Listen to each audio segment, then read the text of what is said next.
Hello, good morning students. Hoping for your good health, and in today's class we will learn new action words. So let's start the class.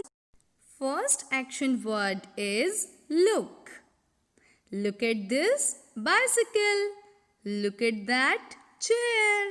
And next is kick. Here I kick the big ball. Here I kick the small ball. And now let's eat something. Here I eat an orange. Yummy.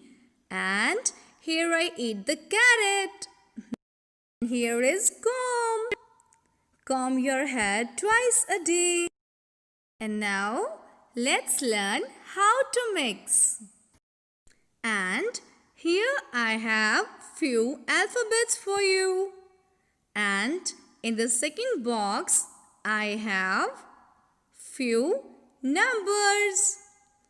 And now it's time to mix alphabets and numbers together. Next action word is close.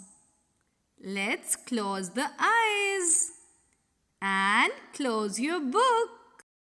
Let's learn how to hit. Here I hit the panda. And last is pour. Let's learn how to pour. Here I pour water into another glass. All are done.